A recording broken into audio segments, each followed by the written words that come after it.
research.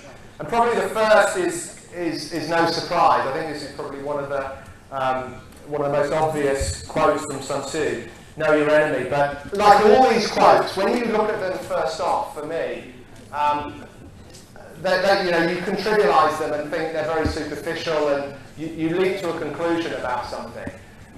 So when you think about know your enemy, who do you think our enemy is, or our enemies are? How many of you, the first thing that came to mind was the other big four? Or it could be the tech consultancies, or BAT. Some of you might have started thinking about each other. We're competitive by nature as humans. So maybe we're not enemies, but that competitive spirit. Or internally with other business units or other lines of service. But when I thought about it a little bit more, and I related this to a personal experience that I've gone through this year, unfortunately, and some of you know my daughter's been suffering from major depression over the last year, and unfortunately she's been in hospital for the best part of 6 months in London. Fortunately, I've had the financial means to put her in one of the top private hospitals. Now, anyone that knows the private healthcare system, the doctors get bonuses. They're very much for-profit entities, very much like PwC. They market themselves in a similar way. The doctors have incentives. And you can imagine in that sort of a hospital, the environment is pretty depressing in itself. But for the doctors and nurses there, do you think that they're thinking about competition about the hospital down the road? Or about, who's got the most patients within that hospital unit? They've talked to me, and it's pretty obvious. They have a clear purpose around mental health issues in these kind of hospitals. And talking to them, you relate it to the medical profession. The enemy in the medical profession is illness, it's disease. That is the enemy. It's not other hospitals down the street, it's disease. Disease is the enemy.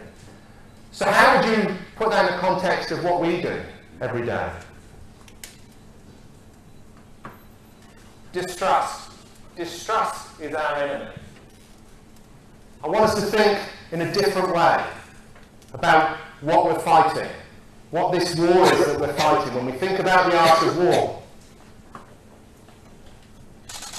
And this inner circle here are obviously the things that we do every day, that we probably think about every day. We're helping our clients around regulation, lack of confidence, or advising them around regulation, around technology,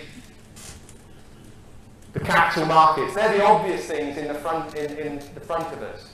But at the outer circle is that bigger purpose that we play as PwC. We're 250,000 people globally, one of the major organisations in the world today. We have a responsibility as part of what we do to address major problems in the world today. When I think about employment and poverty, and I relate it to risk assurance, we're looking to recruit 500 people this year. 500 people. Think about those employment opportunities. And it's not just those of us that are employed, but the prosperity for the families that we're supporting. Obviously, fraud and corruption is a massive issue in society that we're playing a role in. Diversity and inclusion. As a firm, we're passionate in this area, probably not doing as much as we should or could, but directionally, we're moving in the right direction. So again, I want us to think bigger as that leadership team around this war that we're fighting, rather than just thinking about we're fighting the DTTs of the world.